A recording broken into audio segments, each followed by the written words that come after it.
जी आम यही पंकपाड़ चांदपुर अंचल को आसीचे चांदपुर ग्राम ये चांदपुर ग्राम रे आमर हर पार्वती मंदिर ये आमर पार्वण केते दिन करा जाए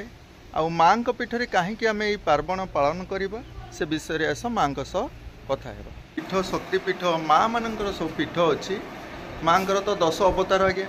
आम कौन समस्त माँ मान पीठ रे पार्वण पालन करना आम जो आज हर पार्वती पाखे जो पालन करुचु पार्वण विषय जानवा चाहूँ से विषय टे कह हर पार्वती पाखे हुए सारंग मंदिर काली मंदिर चंडी मंदिर प्राय माँ को फेमस जगह हुए आठी आम पार्वती बहुत दिन कुजंग राजा आमर ठाकुर षंड राजा जी कुजंग राजा अच्छा सी कौन ये स्थापन करते निजे आविर्भाव होती नदी बुड़ी राजा स्वप्न मो अमुक जगह नहीं आम जो षंड राजा थे गढ़ राजा से से समय रे राजा को स्वप्नावती होती मूलाष्टमी दिन आरंभ हुए दुर्गाष्टमी जो दिन 15 पूजा पड़ा के 17 पूजा के 18 पूजा के 14 पूजा जिते पूजा बढ़ो से देश भी भल आते जो जहाँ पाली पड़ो सबुदिन सब वर्ष पालन हुए नहीं माँ ठीक अच्छे दुर्गाष्टमी मूलाष्टमी दुर्गाष्टमी हम दुर्गाष्टमी दिन बंद हो 16 पूजा हो पेंडाल पूजा आरंभ कर सी पेंडाल पूजा यहाँ प्रत्येक गाँव में सहर टाउन जो देवी था यहाँ पूजा नेसेसरी निहाती दरकार आज्ञा हाँ माँ पार्वण विषय टे जानव आम पार्वण ओषाटी विषय कौन केमती ओषा करा जाए को माने कर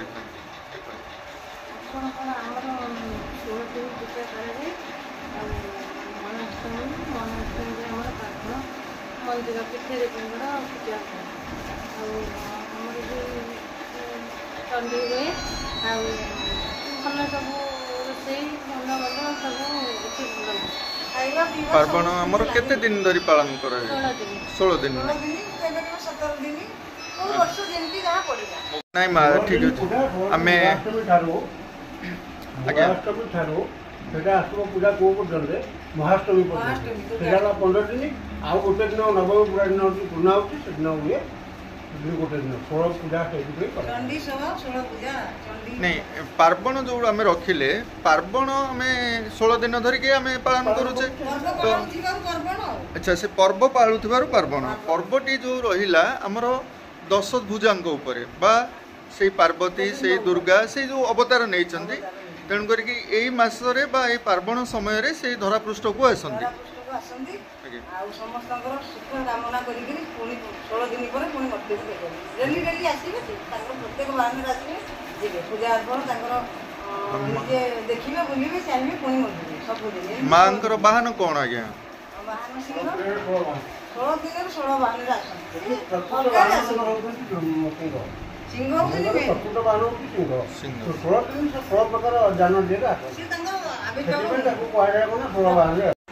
यही पार्वण विषय आम किसी आलोचना रखा पार्वण पार्वती नाम अनुसार ये पर्वटी पालन करा जाउछि सेति पई पार्वण कहा जाउछि आश्विन मास इंग्राजी रे होछि सेप्टेम्बर किंतु ओडिया रे हम आश्विन सेप्टेम्बर मास अक्टोबर दुर्गा पूजा पड़े किंतु आश्विन मास रे हिडा जाय यही मसरे माँ अवतार नहीं आसी किसी दुष्ट संहार करने हुए तो आउ किसी कथा आम कि जानी आसु भक्त मैंने कहते जे रावण सहित किसी संपर्क रोला रावण सहित माँ संपर्क सबुदिन कौन सब से संपर्क संपर्क से सब माँ को पूजा करे जो सीता को हरण कर लेता सीता को लेकर से विवाह में पूजा कर जदि पूजा न कर से मरी पार ना रावण हूँ ज्ञानी ज्ञानी सृष्टि भी कहीं ना ब्रह्मा भी नुहति 108 पद्म फूल जो गोटे उना हो राम बासिले आखि जाड़ी से माँ आविर्भाव हो बड़ विचित्र लगे ये संसार आज्ञा मन रे भय आसुची भय सब आसुची तथापि कहीं भी बर्तमान माने ईश्वर बोली गोटे जिनिस ताहले आम कौन करबा ये समय रे बड़ समस्या आम लोक मैंने पड़े ठीक समय आम शनिवार जदि वर्षा है आम आई मैंने आज्ञा आज्ञा हाँ यही कथार विचार कले एबे जो वर्षा होची केमती होची अपन चिंता करंतु सब दिन वर्षा कोनी शनि की मंगल किछि नहीं तो जो समय तार मन हम से समय चली आसो साधारणतः ये क्लाइमेट ओडिशा रे हाँ लघुचाप नहले वर्षा हबार नाही अच्छा साधारणतः ओडिशा रे लघुचाप नहले वर्षा हबार नाही लघुचाप ना वर्षा हबार ना एपरी हबार कारण पॉल्यूशन पॉल्यूशन ये पॉल्यूशन कारण कारण गाड़ी मोटर गछ हाणी की सब पदा कर ये पॉल्यूशन कारण ही आमे सबुर कारण आमे सबुर प्रत्येक कारण होछ आमे तो प्रथमे आमे सेही कारण को दर्शाइबा पई सृष्टि रो विनाश हबो बोली जोटा को किछि तर्क रे लोक माने कहउचंदी सेही सब न हो आज्ञा हमरो ये मनीष किछि दिन जीवन नै करी चलिबा को आसी छै आज्ञा ये संसार विषय बहुत किछि जानिनी ए किछि दिन हेबो आमे लक्ष्य कलु किछि रोग आसीगला किछि किछि लोक को मारी देई गला आमे कोरोना भाबरे ताकू जानि आसिलु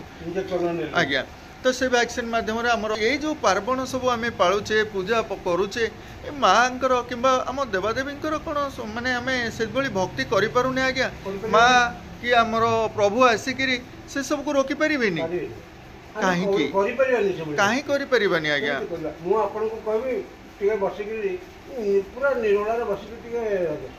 भगवान को ध्यान करवा मोर काम अच्छी मोर काम बसबी कौन कोटे गंजे मारी कोटे बदला पीबी बस ठाकुर ईश्वर ध्यान ता माने जो समय रे ब्राह्मण बंधु मानक देवता बोली कही आसुथिले जो समय रे आसिले सर्वप्रथमे देवतांक पाखक जीवा पूर्व प्रभु ब्राह्मण देवतांक पाद स्पर्श करी प्रणाम करुथिले तांकर दुख को जणाउथिले से माने जे भगवान को दुख जणाउथिले काहे ना से पर्यंत समान शक्ति नथिला आज से मानक कथा मानु नाहंती ताले सृष्टि रहिबो केमिति कारण होची ब्राह्मण माने अच्छा अच्छा से मानक द्वारा कोन रहिला सत्य नहीं अच्छा नीति कर्म सब ब्राह्मण मानकर आम जो द्विज बोली जानिचे द्वितीय जन्म माने से जो माने जन्मर रहस्य अच्छी से विषय टी कहबे आज्ञा दुई थर जन्म बोली जो लेखा होची हां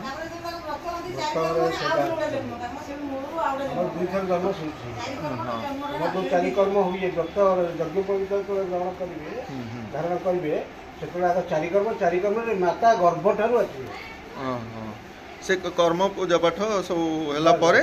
से ब्राह्मण नाई जल्दी कटा भाग तो नाभि छेदन हबो पिला जन्म हबो से जो ये कहते ब्राह्मण दी जन्म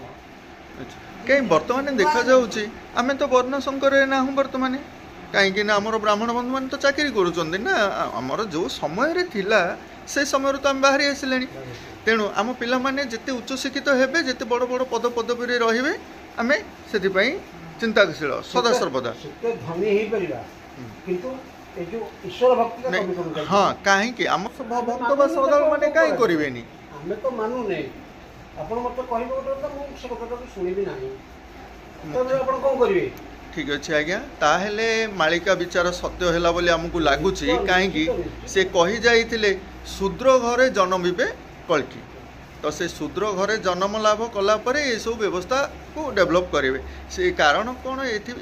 कि माने ब्राह्मण बंधु मानकर ये जो चिंता चेतना धीरे धीरे दूरे गला बस से माने एक्टिव रहूना निजे पान खाइबा गुटखा खाइबा मद्यपान करिबा ये सब आमे आज्ञा खराब भाविबेनी आमे ये सब देखा जाउची आज्ञा बहुत बहुत आंसर तेणु भगवान को दुराचारी हेबा मिछ कहबा ये सब तो वंचित हेबा दरकार आज्ञा गोटे पुओ पिला जदि पर्दापुर आसूची से फुल ड्रेस पिंधि तार अंग कौट गोटे जिन देखिपारे गोटे झीटा है हाथ कटा उठिक गोटे एमती एति खंडे ड्रेस पिंधव गोटे हाफ पैंट पिंधव कि ये पिंधव ये टाइप आगाड़ियन नहीं नहीं आज्ञा से कौन खाइबू कौन पिंधबू से आम निज समत आज्ञा किछि दिन तलू आम फेरी जा चाहिए आमर विवाह पर बो माने आमर हाथे उड़ुणा पकई रहिबे घर चारि कांथ भितरे 80-90 वर्षर बुढ़ी जे अछंती ताको मंदिर को उड़ुणा माने आज एई मांकर जे पार्वण विषय रे किछि आलोचना रखिले पार्वण विशेषत्व कौन सब रहुची पार्वण द्वारा कौन सब हेई पाइबो वर्तमान हेउची आगु को हबो से विषय रे समस्त आज्ञा जानती ଆଜ୍ଞା ଏଇ ପାର୍ବଣର ଯେଉଁ ପୂଜା ଟିକେ ଏଇଟା କ'ଣ ସମସ୍ତେ କରିବେ ଯେଉଁ କ୍ଷତ୍ରିୟ ବୈଶ୍ୟ ଶୂଦ୍ର ଏମାନେ ବି କରିବେ? ଆଚ୍ଛା ମାଆଙ୍କ ପାଖରେ ଯେଉଁ ଗ୍ରାମରେ ଆମର ସବୁ ଗ୍ରାମ ଦେବତୀ ଅଛି କାହିଁକି ମା କ ମନା କରୁଛି ମୋତେ ପୂଜା କରିବନି କି? ନା ମା କହିଛନ୍ତି ମୋତେ ପୂଜା କର ବୋଲି କହିବି ନା। ପଦ୍ଧତି ଦେଖନ୍ତୁ ଆମେ ଏସବୁ କାହିଁକି କରୁଛୁ? ଆମର ମଙ୍ଗଳ ଶ୍ରଦ୍ଧା ପାଇଁ ଆଜ୍ଞା। ମଙ୍ଗଳ ଆଉ ଅଛି। ନାଇଁ ମଙ୍ଗଳ କେବଳ କହିଲେ ହବନି, ଆମମାନଙ୍କର ଯେଉଁ ଭକ୍ତି ରହୁଛି ବିଶ୍ୱାସ ରହୁଛି ସଦା ଭକ୍ତି ସେ ବିଶ୍ୱାସ ପାଇଁ ଆମମାନେ ଆଗକୁ ବଢ଼ୁଛୁ। ହିନ୍ଦୁ ସଂସ୍କୃତିରେ ଯେଉଁ ପରମ୍ପରା ସବୁ ରହି ଆସିଥିଲା ଆମ ଭିତରେ କିଛି ବର୍ଣ୍ଣ ବ୍ୟବସ୍ଥା ସବୁ ଥିଲା। ତ ବର୍ତ୍ତମାନ ତ ଆମର ସେଇ ବର୍ଣ୍ଣ ବ୍ୟବସ୍ଥା ଉପରେ ଆମେ ଚାଲୁନି, କାହିଁକିନା ଆମର ପିଲାମାନେ ଆଜ୍ଞା ସରିଗଲାଣି। ଆମ ପିଲାମାନେ ବର୍ତ୍ତମାନ ଦେଖାଯାଉଛି ଯେ ଅଜାତି ବା ଶୂଦ୍ର ଘରେ ମଧ୍ୟ ବିବାହ କଲେଣି। ତେଣୁ ଆ ଉପରେ ବର୍ତ୍ତମାନ କ'ଣ କରାଯିବ? କିଛି ଗୋଟେ ସେମିତି ବ୍ୟବସ୍ଥା କରାଯାଇପାରିବ କି? ଆଚ୍ଛା ପିଲାମାନେ ଆମର କ'ଣ ସଚେତନ ହେଇଗଲେଣି? ଆମ ପିଲାମାନେ ସଚେତନ ହେଇଗଲେଣି କି ବର୍ତ୍ତମାନ? ତ ଏପରି କାହିଁ କରୁଛନ୍ତି? ସେମାନେ କ'ଣ ଏବେ ଜାଣିପାରୁନାହାନ୍ତି ଦେବା ଦେବୀ ସମସ୍ତେ? ଓହୋ ଆଧୁନିକ ପିଲାମାନେ କିଛି ଭଗବାନଙ୍କ ଉପରେ ବି ଭକ୍ତି ଆସୁନି। ଏ ଭକ୍ତି ନ ଆସିବାର କାରଣ ଆମେମାନେ ଆଜ୍ଞା। ଏହାର କାରଣ ହେଉଛନ୍ତି ଗାର୍ଡିଆନ। ଯଦି ଦେଖନ୍ତୁ ଗୋଟେ ପରିବାର ଗୋଟେ ପିଲା ଯଦି ଦୁଷ୍ଟ ହୁଏ ସେଠି କାହାକୁ କହିବେ? ପିଲା ଖରାପ, ପିଲାର ଦୁର୍ଗୁଣ ଦେଖିବେ ଯେଉଁଟା ସେଟା ଗାର୍ଡିଆନ ମାନଙ୍କ ପାଖରେ ପରିଲକ୍ଷିତ ହୁଏ। ଗାର୍ଡିଆନ ମାନେ ଯଦି ତାକୁ ମାନେ ନେଇ ଆଣିକି ଛୋଟରୁ ତେଣୁ ବର୍ତ୍ତମାନ ସେଇ କଥା ଦେଖାଯାଉଛି ଆଜ୍ଞା। ତ ଯାହା ହଉ ମାଳିକା ଦ୍ୱାରା ହଉ କି ଭଗବାନଙ୍କର ଦ୍ୱାରା ହଉ, ଯଦି କଳିର ଅନ୍ତ ସମୟରେ ଆମେ କିଛି କାଂଶରେ ଗ୍ରାମମାନଙ୍କରେ ଏବେ ବି ଗ୍ରାମମାନଙ୍କରେ ଆଜ୍ଞା ଯାଆନ୍ତୁ ଆପଣ, ଶୂଦ୍ର ଘରେ ଯାହାକୁ ଆମେ କହୁଛେ ବା ଛୁଆଁଛୁତର ନାହିଁ କି କହୁଛେ ଗାଁ ଗାଁରେ ଅଛି, କିନ୍ତୁ ସେଇମାନେ କହୁଛନ୍ତି ନାଇଁ ନାଇଁ ଭଗବାନ ଗଢ଼ିଛନ୍ତି, ଭଗବାନ ହିଁ ଛୁଆଁଛୁତର କରେଇଛନ୍ତି, ଆମେ ପୂର୍ବ ଜନ୍ମରେ କି ପାପ କରିଥିଲୁ ଏ ଜନ୍ମରେ ଶୂଦ୍ର ଘରେ ଜନ୍ମ ଲାଭ କରୁ, ସେଥିପାଇଁ ଆମେ ଅଛୁଆଁ ରହିଛୁ। ତମେ କାହିଁ ଆସିକି ଏଭଳିଆ କଥା କହୁଛ? ପାପ ହବ ଆଜ୍ଞା। ସେଇମାନେ କହୁଛନ୍ତି, ଯେଉଁମାନେ ଅଛୁତ ସେଇମାନେ କହୁଛନ୍ତି ଆହୁରି ଆମକୁ ଅଛୁତ କରି ରଖ। କିନ୍ତୁ ଆମେ କିଛି କାଂଶରେ ଶିକ୍ଷିତ ପିଲାମାନେ ସେମାନେ କହୁଛନ୍ତି ନାଇଁ ନାଇଁ ଏଇଟା ଠିକ୍ ନୁହେଁ, ତମେମାନେ ଅଲଗା ନୁହଁ, ତମେମାନେ ଆମର ନିଜର, ତମେମାନେ ସମସ୍ତେ ଆସ ମିଳିମିଶି ରହିବା, ମିଳିମିଶି ଖାଇବା। ଯେତେ ଉଚ୍ଚ ଶିକ୍ଷିତ ହେବେ ସେତେ ବିଶୃଙ୍ଖଳା ଶୃଙ୍ଖଳା ରହିବ ନାଇଁ। ଉଚ୍ଚ ଶିକ୍ଷିତ ହେଲେ ସେମାନେ ଜ୍ଞାନୀ ହେଲେ ନା ଆଜ୍ଞା, ଜ୍ଞାନ ଆଡ଼କୁ ଗଲେ ଶୃଙ୍ଖଳା ରହିବ ନାହିଁ। ଓହୋ ଶୃଙ୍ଖଳିତ ହେଇପାରିବେନି କାହିଁକି ଆଜ୍ଞା? ଶିକ୍ଷିତ ହେଲା ପରେ ତ ତାଙ୍କର ସତ୍ୟତା ଆଡ଼କୁ ସେ ସବୁ ଜିନିଷ ବଢ଼ି ଚାଲିବା, କିନ୍ତୁ ପରମ୍ପରାଟାକୁ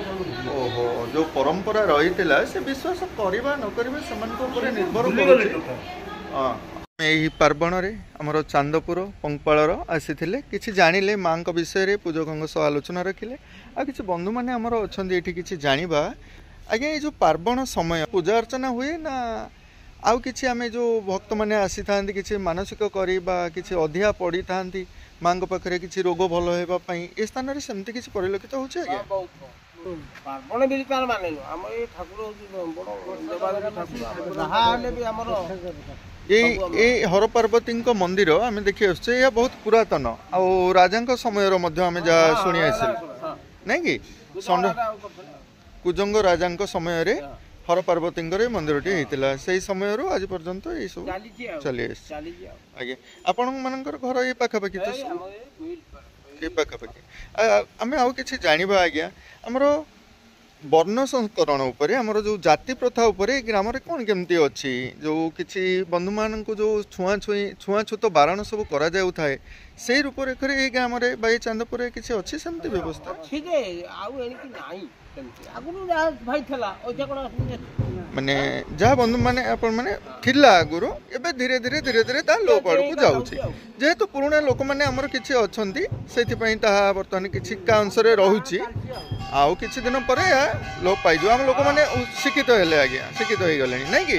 ହଉ ଆଜ୍ଞା, ବହୁତ ବହୁତ ଧନ୍ୟବାଦ, ଥ୍ୟାଙ୍କ ୟୁ।